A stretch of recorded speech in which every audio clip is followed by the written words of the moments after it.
అందరికీ నమస్కారం అండి. ఇవాళ ఎంతో టేస్టీ అయిన పావ్ బాజీ ఎలా చేసుకోవాలో చూద్దాం. ముందుగా ఒక బాండీ పెట్టుకుని దానిలో కొంచెం వెనపూస, కొంచెం నూనె పోసుకుని వేడెక్కాక ఉల్లిపాయ ముక్కలు, పచ్చిమిర్చి ముక్కలు వేసుకుని వేయించుకోవాలి.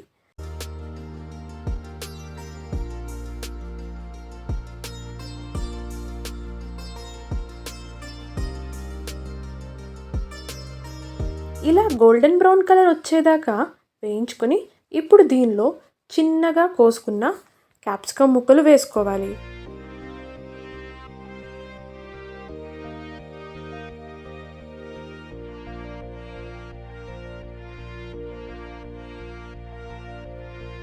క్యాప్సికమ్ ముక్కలు మగ్గిన తర్వాత టమాటా ముక్కల్ని వేసుకొని కొంచెం ఉప్పు వేసుకుని మూత పెట్టుకుని మూత కనుక పెట్టుకుంటే త్వరగా ముక్కలు ఎగిపోతాయండి.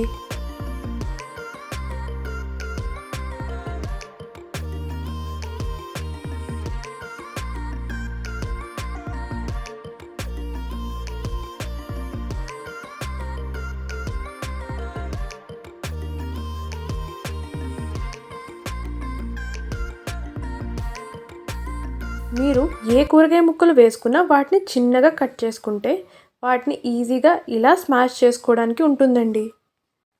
ఇప్పుడు దీనిలో కారం, పావ్ బాజీ మసాలా వేసుకుని కలుపుకొని కొంచెం సేపు ఉడకనివ్వాలి. మీరు దీని టేస్ట్ చూసుకొని మీకు ఉప్పు తక్కువైంది అనిపిస్తే ఉప్పు వేసుకోండి. ఎందుకంటే ఇందాక ఆల్రెడీ మనం కూరగాయ ముక్కలు మగ్గడానికి ఉప్పు వేసుకున్నాం. ఇప్పుడు కొంచెం వాటర్ పోసుకొని ఉడకనివ్వాలి. ఇప్పుడు దీనిలో ఉడకపెట్టిన పొటాటోని స్మాష్ చేసుకుని వేసుకోవాలి. అలాగే క్యారెట్ని కూడా తొక్క తీసుకుని ఉడకపెట్టుకుని ఇలా స్మాష్ చేసుకుని వేసుకుని కలుపుకోవాలి. మళ్ళీ ఒకసారి పప్పు గుత్తితో స్మాష్ చేసుకొని కొంచెం బటర్ వేసుకుని కలుపుకోవాలి.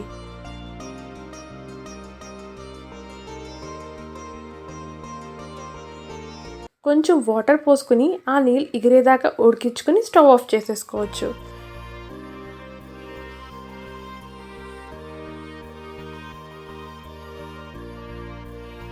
ఇప్పుడు ఇంకో స్టవ్ మీద ప్యాన్ పెట్టుకుని దాని మీద కొంచెం నూనె, కొంచెం బటర్ వేసుకుని అవి వేడెక్కాక ఇలా వీడియోలో చూపించినట్టు పావ్ బాజీని వేయించుకోవాలి. రెండు వైపులా బటర్ రాసుకుని వేయించుకుంటే ఎంతో బాగుంటుందండి.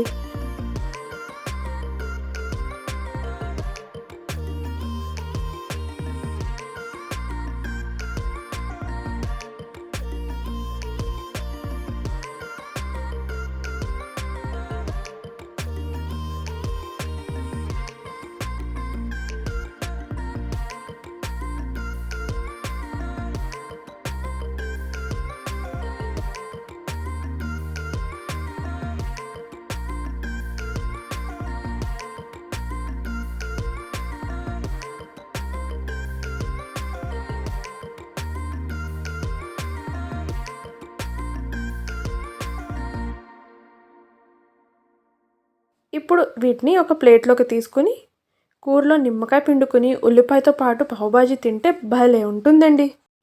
మీరు కూడా తప్పకుండా ట్రై చేసి ఎలా ఉందో కింద కామెంట్ సెక్షన్లో చెప్పండి.